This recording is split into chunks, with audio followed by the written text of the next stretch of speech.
Засгийн газар олон улсын валютын сангийн шаардлагад нийцүүлж 6 төрлийн татвар нэмэхээр оруулж ирээд байна. Тухайлбал аярах тамхи, автомашины онцгой албан татвар нэмэх асуудлыг гишүүдийн олонх нь дэмжиж байна. Харин хүүхдийн мөнгийг нийт хүүхдүүдийн 60% нь олгож байсныг бууруулж 40% болгох гэж байгаад эргэлзэх гишүүд цөөнгүй байлаа. Зөвлөс гаргаж байгаа бодлогын шийдвэрүүд олон улсын валютын сантай хамтран хэрэгжүүлэх. Одоо энэ хүүхдийн мөнгийг зорилтод бүлэгт өгөөд одоо үлдсэнд нь бас өгөхгүй байх талаар байна. Гэхдээ энд нэг 20 жилдээ одоо 18 онд 28 сая төгрөг тэрбум төгрөг 19 онд 45 тэрбум төгрөг гэж байна л да. Зөвхөн энэ нэг талаараа энэ орж ирж байгаа нөөцлөгдөж байгаа энэ орлогыг бол зорилтод бүлгийн бас өрхөд олгоно гэж байгаа нь сайн талтай ч гэлээ гэсэн бас энийг бас бодож үзэх талаараа бас эргэж үзээрэй. Бусад орлогуудаас орох талаас бодооч. Энэ хүүхдийн мөнгөний талаар дахин бас тодруулж сайдаас лавламаар байна. Хүүхдийн мөнгөний тухайд бол одоо бид нар нийт хүүхдүүдийн 60% нь олгож байгаа. 40% нь 19 оноос олгож нөхч олгоно гэсэн ийм одоо улсын хурлын шийдвэртэй явж байсан. Валютын сантай тохиролцсон тохирооноор бол хүүхдийн мөнгөийг бол зөвхөн зорилт түлэгдээ олгоё. Нийгмийн халамжийг хавтааруулдаг болооч гэсэн ийм одоо шүүмжлэл тулгалт болцол тавьсан учраас нөхөж олгохааргүй болж байгаа. 40% нь одоо нөхөж олгоно. Гэхдээ хэмнэсэн 20%-ийнхаа мөнгийг бол одоо төсвийн ундаа зардал зарцуулахгүйгээр ядуу эрхийн гэр бүлийн хүүхдүүд ядуу өрхөд хөлсний толон болгож одоо нэмж нийгмийн халамжийг яг эмзэг хэсэгтээ нийгмийн халамжийг нэмэгдүүлэх гэсэн юм бодлого тавьж оруулж ирсэн. Эдийн засаг уналт үргэлжлэн гэж яаж та нар тооцож оруулж ирж байгаа юм. Бидний баталсаж өгсөн төсөвтөр чи эдийн засгийн 3.6% өсөх нь гэж оруулж ирсэн шүү дээ. Тэгээ том төслүүд явахгүй мó? Эдийн засаг руу гол гарах тэр гарц руугаа зах зээл рүү гардаг тэр төмөр зам яагаад явахгүй вэ? Яагаараа ганцхан бэлэн байгаа тэр гачуут гэдэг ордноос өөр юм байхгүй. Яагаад өмч өвчлөлүүдийг зогсооно гэж ярьж байгаа. Юу ч хийхгүй зээл авна, концесс авна гэдэг ийм төсөв оруулж ирэх юм бол энэ улс чинь эдийн засгийн өсөлт чинь энэ хасах 0.5 биш ээ. Түүнээс доош татвар нэм том төслүүд хөдлөхгүй. Төслүүдийг хөдлөхгүй та нар валютын санд тохирсон юм уу? Төмөр зам барихгүй ч тохирсон юм уу? За том төслүүдээ бол бүгдийг нь хөдлөгнө. Эсрэгээр валютын сан бол бүгдийг нь ярчимжуулах хөдлөх гэж байгаа. Хөдлөгөхдөө эдийн засагт үзүүлэх нөлөөлөл, төсөлд үзүүлэх нөлөөллийг нь бол 18-19 он руу тооцъё. 17 бол одоо бас 3 сар явчихлаа. Бэлтгэл ажил чинь дутуу байна. Нөлөөлөлтийг эдийн засгт үзүүлэх нөлөөлөл нь бага учраас ингэж тооцсон. За дотоодын нийт бүтээгдэхүүний өсөлтөө саяхан төсвөө баталж байхдаа бид нэр оны сүүлээр 17 онд 3.1, 18 онд 5.1, 19 онд 7% гэж байгаа байхгүй юу? Тэгээ би асууж ирсэн. Энийг тооц гаргачлал байд юм а? Эконометрикийн загвараар хийд юм а? Ямар ч тооцоо судалгаа нь хамт байхгүй байна. Яаж тооцсон бэ гэхэд тооцоо байхгүй цаашдаа анхаарай гэсэн. Одоо энэ бас л байхгүй. Тэгсэн мөртлөө дотоодын нийт бүтээгдэхүүний өсөлт чинь түрүүхэн хэдхэн сарын өмнө ярьжсанаас шал өөр болоод 17 онд хасах 0.2, 18 онд 1.8, 19 онд 8.1 өөрчлөгдсөн байгаа байхгүй. Тэгэхээр эн чинь судалгаа тооцоогүй бодлогогүй яваад байгаагийн нэг жишээ. 4-р сарын эхний багтаан баталснаар эдийн засгийн сэргээх хөтөлбөрийг хэрэгжүүлэх. Төсвийн тодтголд тусгаснаар ипотекийн зээлийн санхүүжилтэд зориулж 111 тэрбум төгрөг, жижиг дунд үйлдвэрлэлд зориулсан төсвийг 51.8 тэрбум төгрөгөөр нэмэгдүүлжээ.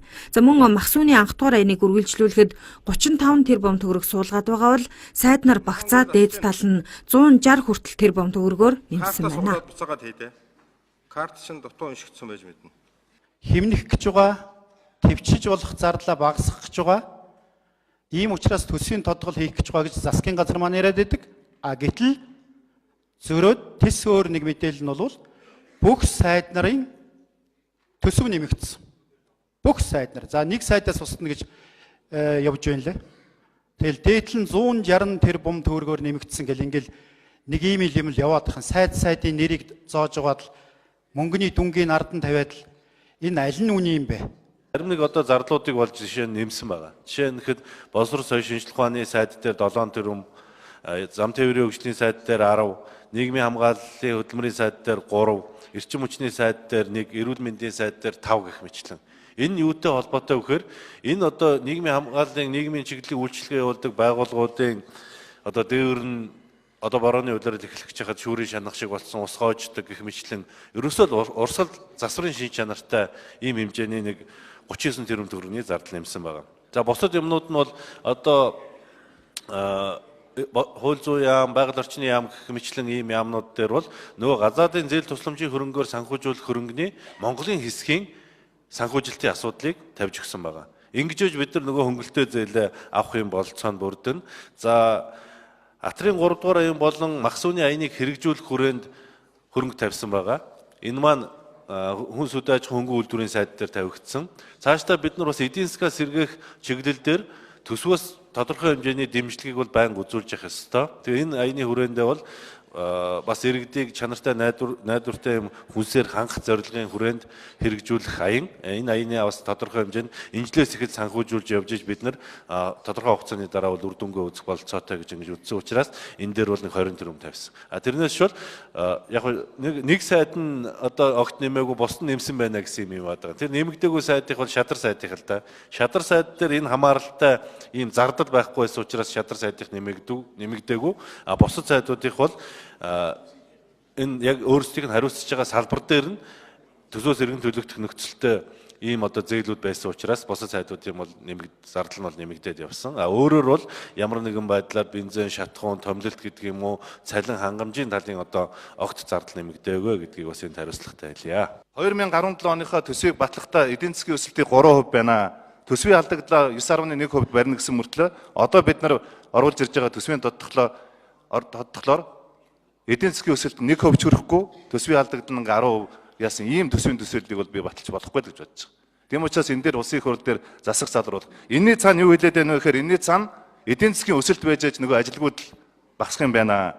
Энийний цаана одоо тэр төсвийн алдагдлаа бид нар тодорхой хэмжээнд багасгаж чадах юм бол манай Монгол улсын зээлжих зэрэг дээшлэх юм байна гэдэг ийм макро эдийн засгийн үзүүлэлтүүд хоорондоо уялдаатайгаа учраас зөвхөн валютын сангийн тулгаж байгаа нөхцлөөс гадна өнөөдөр бид нар улсын их хурл дээр энэ засгийн газрын өргөн барьсан одоо төсвийн тодтголыг бол өшөө зас залруулах, өшөө сайжруулах ийм боломж байгаа гэж бодож байгаа. Ингэж чадах юм бол бид нар энэ ард иргэдийн хүсч хүлээж байгаа, аж ахуйн нэгжийн хөрөнгө оруулагчдын хүсч хүлээж байгаа энэ нийгмийн хүлээлтэнд хүрэх болно.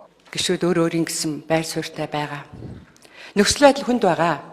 Засгийн газар болон сангийн За улсын их хурлаас баталсан эдийн засгийг сэргээх хөтөлбөрийн хэрэгжилтийг хангах хүрээнд засгийн газар 18 сарын хугацаанд эдийн засгийг тогтворжуулахаар олон улсын валютын сантай тохиролцоод байна. За үүний тулд бүтцэн томорч данхаасан төрийн албаны орон тоог 140 гаруй мянгад хүрэхийн тулд за энэ ондоо тэтгэврт гарч байгаа хүмүүсийн оронд нөхөн томилгоо явуулахгүй байх шийдвэрт хүрч мэдхээр байгаамаа. Харин онцгой цагдаа эмнэлэг зэрэг байгууллагаас тэтгэврт гарч байгаа 2 хүний оронд 1 хүн ажилд авч байх байдлаар зохицуулалт хийхээр засгийн газар нэгдсэн саналд хүрсэн байна. 2017 оны төсвийн тодтгол улсын их хурл болон байнгын хорооны түвшинд хилцүүлэг нь үргэлжилж байна.